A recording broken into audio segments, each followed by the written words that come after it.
نحمده ونصلی علی رسول الکریم اما بعد۔ صحیح البخاری ابواب التہجد باب نمبر 6، باب قیام النبی صلی اللہ علیہ وسلم اللیلہ۔ نبی صلی اللہ علیہ وسلم کا رات کو قیام کرنا، اس سلسلہ میں یہ باب ہے کہ آپ کا قیام رات کا کیسا ہوتا تھا، کتنا ہوتا تھا، اس کا بیان۔ وقالت عائشہ رضی اللہ عنہا کان یقوم حتی تفطر قدماہ۔ سیدہ عائشہ رضی اللہ تعالی عنہ فرماتی ہیں آپ قیام فرماتے حتیٰ کہ آپ کے پاؤں کو ورم آ جاتے۔ تفطرہ کا لفظی معنی ہے پھٹ جانا، جس طرح کہ آگے امام بخاری رحمہ اللہ نے اس کی وضاحت بھی کی کہ والفطور الشقوق،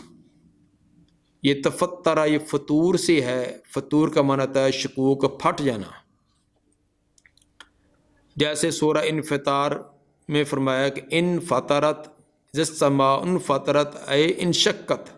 جب آسمان پھٹ جائے گا۔ اس جگہ پھٹ جانے سے مراد پاؤں کا پھٹنا یہ تو نہیں کہ اس میں کچھ زخم ہو جائیں، مثلا اس کے اندر ورم ہو جانا، لمبی دیر تک آدمی کھڑا رہے، پاؤں پر وزن دے کر بیٹھا رہے یا کھڑا رہے تو پاؤں کے اوپر سوجن آ جاتی ہے۔ اسی سوجن کو جب بہت زیادہ ہو جائے تو اسی کو تفطرہ سے تعبیر کیا گیا ہے، جس طرح کہ آگے روایت کے اندر یہ ورم کے لفظ ہیں کہ پاؤں کو ورم آ جاتی، سوجن ہو جاتی۔ سیدہ عائشہ رضی اللہ تعالیٰ عنہ کا یہ اثر دوسری جگہ سورۃ الفتح کی، سورۃ الفتح کتاب و تفسیر کے اندر حدیث نمبر 4837 کے اندر یہ متصل سند کے ساتھ یہ روایت آئی ہے۔ حدیث نمبر 1130، قال حدثنا ابو نعیم قال حدثنا مسعر عن زیاد قال سمعت المغیرۃ رضی اللہ عنہ یقول ان کان النبی صلی اللہ علیہ وسلم لا یقوم او لا یصلی حتی ترم قدمہ او ساقہ۔ حضرت مغیرہ رضی اللہ تعالیٰ عنہ فرماتے ہیں کہ شان یہ ہے، ان مخفف المثقلہ سے ملتا انہو، شان اور واقعہ یہ ہے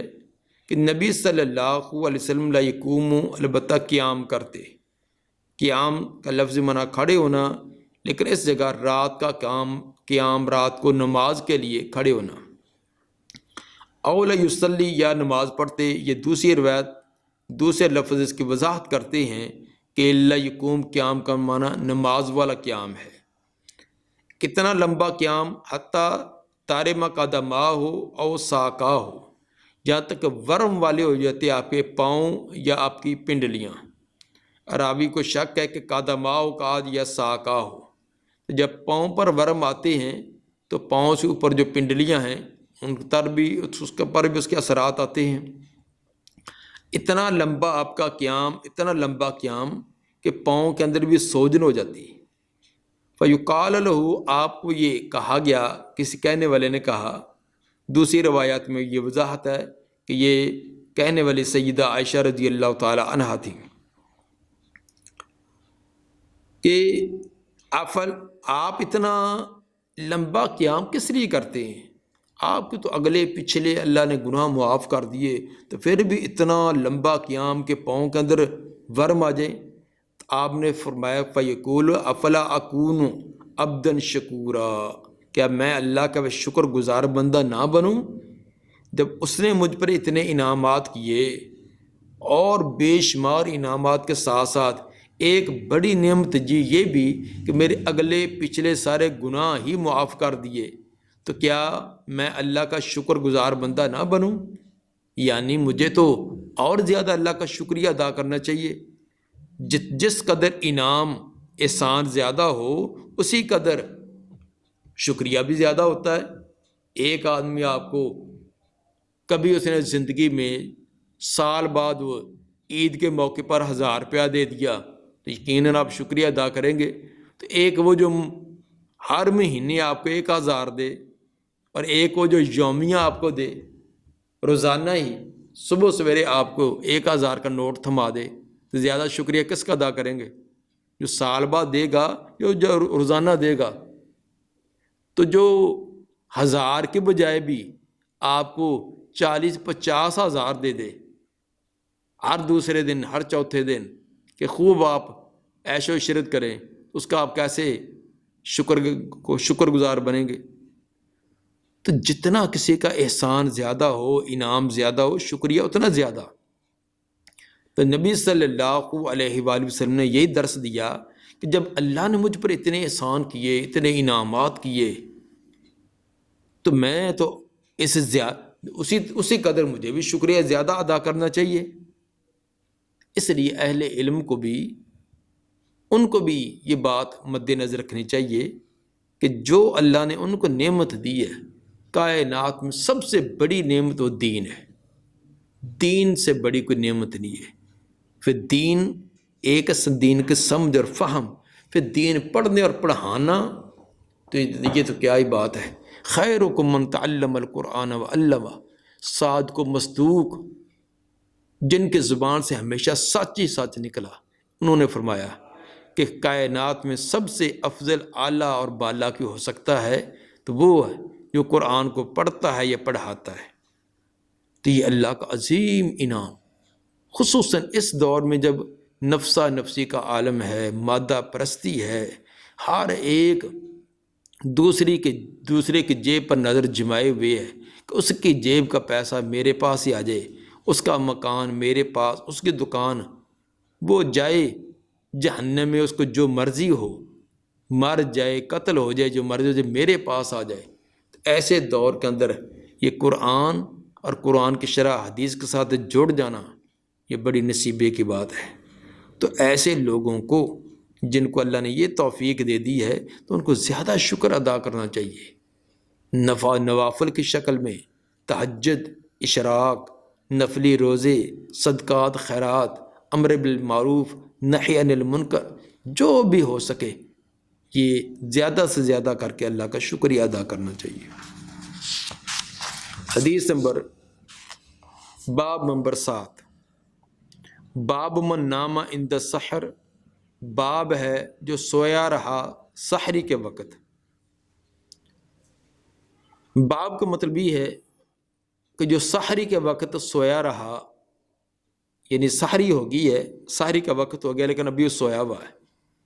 تو ایسے آدمی پر کوئی ملامت نہیں ہے۔ سحری کے وقت سو جانا ملامت نہیں، بشرط یہ کہ اس نے رات کا قیام پہلے کر لیا ہو۔ اگر کسی نے رات کا قیام پہلے کر لیا ہے، رات کے ابتدا میں، رات کے وسط میں، اگر رات کے آخر میں سحری کے وقت وہ سویا بھی رہا، وہ کہ قابل ملامت نہیں ہے۔ تو قیام اللیل چونکہ ایک نفلی عبادت ہے، نفلی عبادت کے اندر اس کے اندر ٹائمنگ بھی بڑی اللہ نے اس میں رکھی ہے کہ عشاء سے لے کر، عشاء کی نماز سے لے کر صبح صادق تک، صبح صادق ہونے تک یہ سارا کا سارا وقت ہے۔ تو اگر کوئی رات کے ابتدائی حصے میں تہجد ادا کرنا چاہے، درمیان میں کرنا چاہے، آخر میں کرنا چاہے، جب چاہے کرے۔ بہرحال امام بخاری رحمہ اللہ اس سے یہ ثابت کرنا چاہتے ہیں کہ سحری کے وقت اگر کسی نے پہلے قیام کر لیا تھا، لمبا قیام کیا ہے، کوئی نیند اکتاہٹ ہو رہی ہے، تو سحری کے وقت وہ کچھ دیر سستا لے، آرام کر لے، تو یہ کوئی حرج نہیں ہے۔ حدیث نمبر 1131، قال حدثنا علی بن عبد اللہ قال حدثنا سفیان قال حدثنا عمرو بن دینار ان عمرو بن اوس اخبرہ ان عبد اللہ بن عمرو بن العاص رضی اللہ عنہما اخبرہ ان رسول اللہ صلی اللہ علیہ وسلم قال له، عبداللہ بن عمرو بن عاص رضی اللہ عنہما فرماتے ہیں کہ رسول مقبول صلی اللہ علیہ وسلم نے ان کو فرمایا، احب الصلاۃ الی اللہ صلاۃ داؤد علیہ السلام، سب سے زیادہ محبوب نماز اللہ تعالیٰ کو داؤد علیہ السلام کی نماز ہے۔ نفلی نماز کی بات ہے، تطوع اور نوافل کی۔ نفلی نماز میں سے سب سے زیادہ پسندیدہ نماز اللہ تعالیٰ کو حضرت داؤد علیہ السلام کی، وَحَبُّ الصِّيَامِ إِلَى اللَّهِ صِيَامُ داؤد، اور روزوں میں سے سب سے زیادہ پسندیدہ روزے اللہ کے ہاں وہ بھی حضرت داؤد علیہ السلام کے روزے ہیں، یعنی نفلی روزے۔ نفلی نمازوں میں سے سب سے بہترین پسندیدہ نماز حضرت داؤد علیہ السلام کی، اور نفلی روزوں میں سے سب سے زیادہ محبوب ترین روزے وہ حضرت داؤد علیہ السلام کے۔ ان کی نماز اور ان کا روزہ کیسا تھا اس کا بیان، وَكَانَ يَنَامُ نِصْفَ اللَّيْلِ، وہ آدھی رات تو سوتے، رات کا ابتدائی آدھا حصہ سوتے، وَيَقُومُ ثُلُثَهُ، پھر اس کا ایک تہائی قیام کرتے، پہلا نصف سوتے پھر ثلث تہائی حصہ قیام کرتے، وَيَنَامُ سُدُسَهُ، اور اس کا پھر آخری سدس پھر نیند کرتے۔ گویا کہ رات کا تہائی حصہ ان کا قیام کا ہوتا، دو تہائی جو ہے وہ آرام کا ہوتا۔ مثلا اگر رات بالفرض ہے 12 گھنٹے کی، تو 12 گھنٹے کی رات کا پہلا نصف وہ نیند فرماتے، یعنی پہلا نصف 6 گھنٹے، اس کے بعد تیسرا حصہ وہ قیام کرتے، اور 12 کا تیسرا حصہ بنے گا 4 گھنٹے، اور 6 اور 4 یہ 10 ہو گئے، تو آخری 2 گھنٹے جو 12 کا سدس ہے 2 گھنٹے پھر آرام کرتے۔ گویا کہ اگر 12 گھنٹے کی رات ہے تو پہلے 6 گھنٹے آرام کے اور آخری 2 گھنٹے آرام کے، یہ کل 8 گھنٹے آرام کے اور 4 گھنٹے درمیان کے اندر قیام کے۔ اسی طرح اگر 10 گھنٹے کی 11 گھنٹے کی، اسی طرح سے اس کا یہ تناسب نکال لیا جائے گا۔ تو بہرحال قیام کے اندر بھی وہ افراط اور تفریط نہیں تھا، یہ نہیں کہ پوری کی پوری رات ہی قیام ہے، اگر پوری رات قیام ہو تو پھر دن کو آدمی سوئے گا ہی، یہ جسم کی ایک ضرورت ہے، تو پھر دن کے اندر دیگر کام نہیں ہوں گے۔ تو یہ بھی نہیں ہے کہ افراط، اور یہ بھی نہیں ہے کہ بالکل شام سے لے کر صبح تک سوئے رہیں، تو یہ افراط و تفریط نہیں، کہ میانہ روی جس کے اندر اپنے جسم کا بھی حق، بیوی بچوں کا بھی حق، رشتہ داروں کا بھی، دوسرے جو معاملات ہیں ان کا بھی، تو ان تمام حقوق کو مد نظر رکھنا چاہیے۔ تو یہ سیدنا داؤد علیہ السلام کا بہت پیارا انداز تھا کہ رات کا 1/3 1/3 وہ قیام کرتے، تو 2/3 2/3 جو وہ آرام فرماتے۔ وَيَصُومُ صَوْمًا وَيُفْطِرُ صَوْمًا، باقی رہا روزے کا ان کا طریقہ کار، تو ایک دن روزہ رکھتے، ایک دن افطاری کرتے۔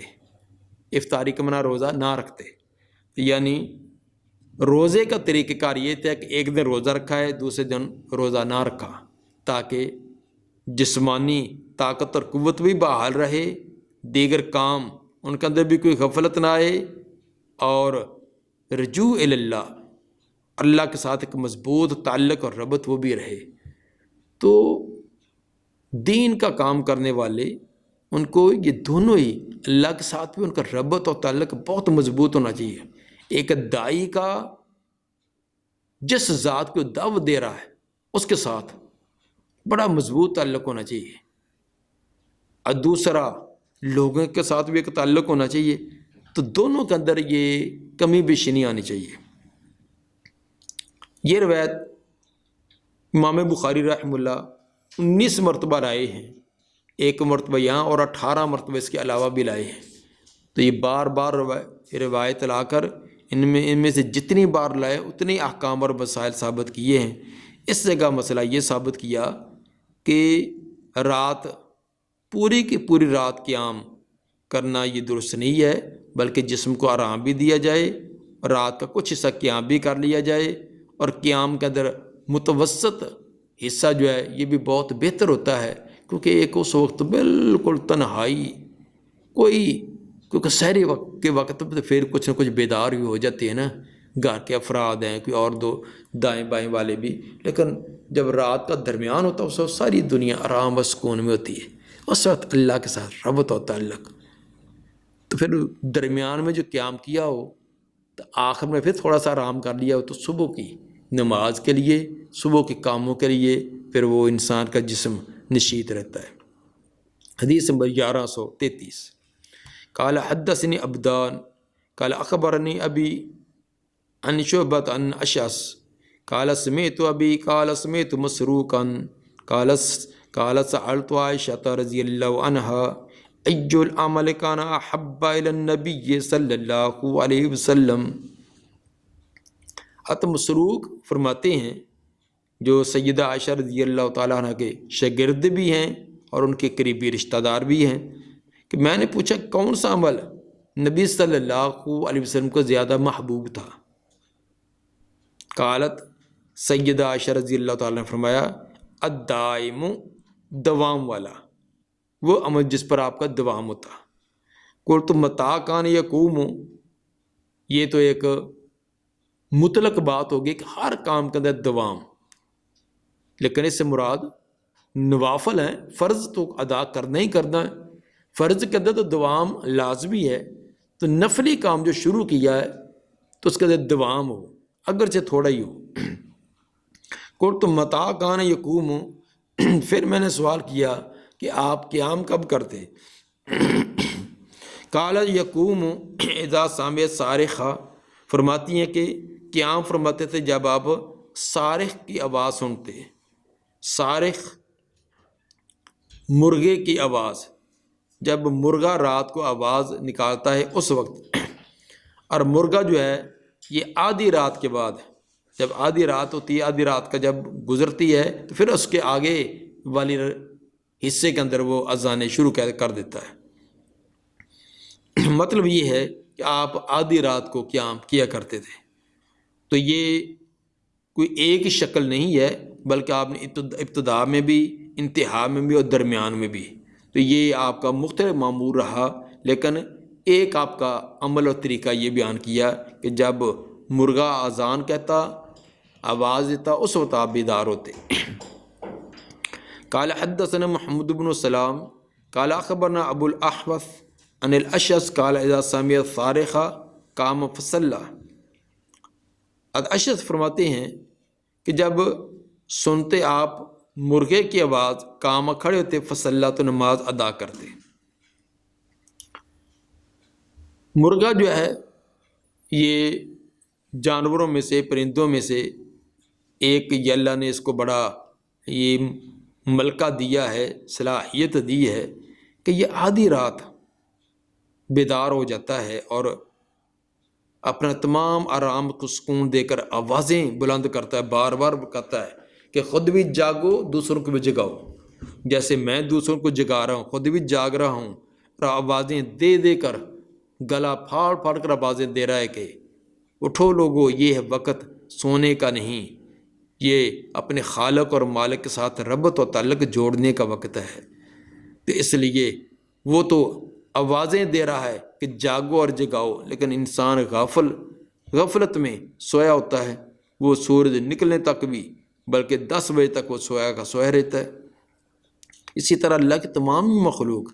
صرف مرغی نہیں بلکہ تمام ہی مخلوق اللہ کی حمد و ثنا کے اندر ہمیشہ مشغول رہتی ہے، کوئی سری انداز میں، کوئی جہری انداز میں، کوئی کسی انداز میں، ہر ایک اپنی حیات اور کیفیت کے ساتھ اللہ کی عبادت کے اندر مشغول ہے۔ کل قد علم الصلاۃ و تسبیحہ،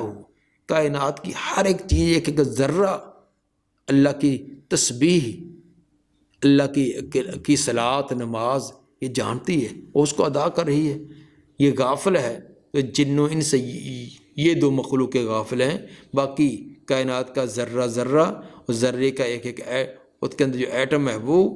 اور پانی کا ایک ایک مالیکول، اور مالیکول کے اندر ایک ایک جو ذرہ ہے، سب اللہ کے حمد و ثنا میں دن رات لگے ہوئے ہیں۔ حدیث نمبر 1133 قال حدثنا موسى بن اسماعیل قال حدثنا ابراہیم بن سعد قال ذکر ابی عن نبی سلمۃ عن عائشہ رضی اللہ عنہا قالت ما الفا السحر عندي الا نائما تعنی النبی صلی اللہ علیہ وسلم۔ سیدہ عائشہ رضی اللہ تعالیٰ نے فرماتی ہیں نہیں پایا آپ کو سحری نے میرے ہاں مگر سوئے ہوئے، جب سحری کا وقت ہوتا تو آپ میرے پاس ہوتے، میرے گھر میں ہوتے، تو آپ سوئے ہوتے۔ السحر یہ الفاء کا فاعل بنے گا، اور ہو ضمیر مفعول ہے، اور ہو ضمیر کا آگے وضاحت کر دی۔ نہیں پایا آپ کو سحری نے، سحری کے وقت نے میرے پاس مگر سوئے ہوئے۔ تانی نبی وہ مراد رہ رہی تھی الفاء ہو ضمیر سے نبی صلی اللہ علیہ وآلہ وسلم۔ اس میں بھی یہ بات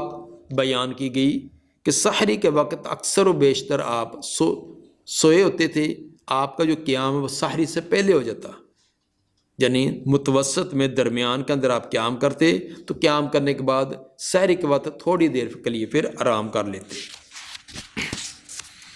ان تمام روایات سے امام بخاری رحمہ اللہ یہ ثابت کرنا چاہتے ہیں کہ اگر سحری سے پہلے کوئی قیام کر لے، عبادت کر لے، اور سحری کے وقت کچھ دیر آرام بھی کر لے، تو یہ کوئی حرج بات نہیں ہے، اور کہ یہ قابل اعتراض اور تنقید والی بات نہ ہوگی۔ باب نمبر 8، باب من تسحر فلم ینم حتی صلی الصبح۔ باب من تسحر فلم ینم حتی صلی الصبح، باب ہے جو سحری کرے اور نیند نہ کرے حتیٰ کہ صبح کی نماز ادا کر لے۔ سحری کے وقت وہ نیند نہیں کی صبح کی نماز تک، یہ طریقہ بھی درست ہے۔ پیچھے والے باب میں یہ تھا کہ سحری کے وقت سویا رہنا، لیکن اب کوئی سمجھ لے کہ شاید یہ کوئی لازمی ہے کہ تہجد ادا کرنے والا درمیان اور لیل میں متوسط حصے کے اندر وہ قیام کرے اور بعد میں وہ سوئے، لیکن اب امام بخاری رحمہ اللہ یہ بتلانا چاہتے ہیں کہ یہ اختیاری صورتیں ہیں، ایک طریقہ وہ بتلایا گیا۔ تو اگر کوئی سحری کے وقت قیام کرنے بات کرنے کے بعد نہیں سوتا، مثلا ٹائم تھوڑا تھا، اپنی نوافل وغیرہ پڑھے، اس کے ساتھ صبح کی اذان ہو گئی ہے، تو اسی طرح وہ سنتے ادا کر کے لیے صبح کی نماز کے لیے چلا آئے، تو یہ طریقہ بھی درست ہے۔ حدیث نمبر 1134، حدثنا یعقوب بن ابراہیم قال حدثنا روح قال حدثنا سعید عن قتادۃ عن انس بن مالک رضی اللہ عنہ ان نبی اللہ صلی اللہ علیہ وسلم و زید بن ثابت رضی اللہ عنہ تسحرا،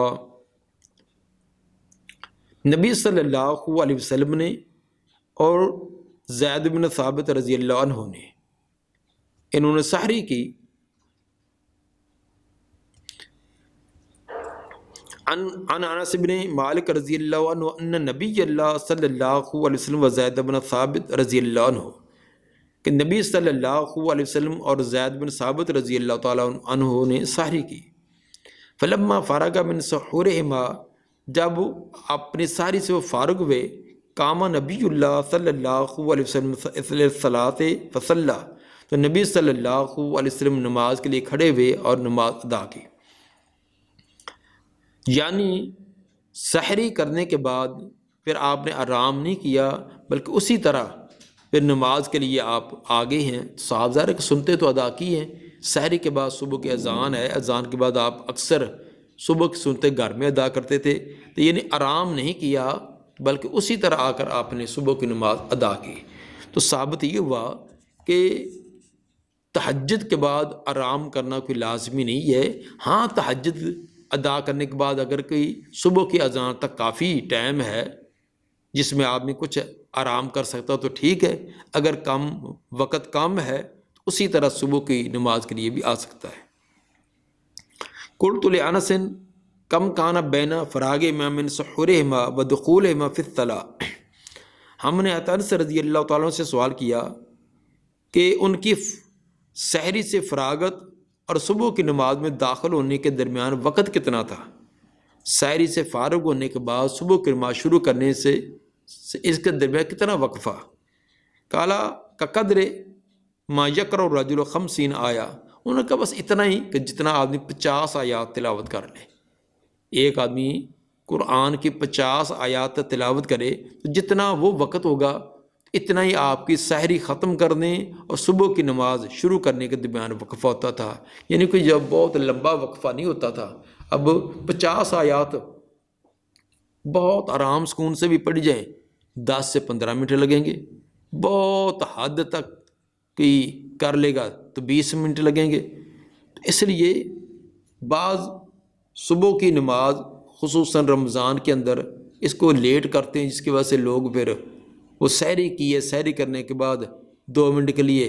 ریسٹ کے لیے لیٹے ہیں، پھر ایسے لیٹتے ہیں کہ وہ 10 بجے اٹھتے ہیں۔ تو یہ طریقہ نہیں ہونا چاہیے کہ اذان کے بعد ایک روزے دار کو یہ فکر ہونی چاہیے کہ جلدی سے جا کر میں نماز کے اندر میں شامل ہو جاؤں۔ تو نماز جلدی رکھنی چاہیے، اتنا زیادہ وقت نہ ہو۔ جلدی کا معنی یہ بھی نہیں کہ لوگ وضو بھی نہ کر سکیں، اپنی ضروریات سے فارغ ہوں،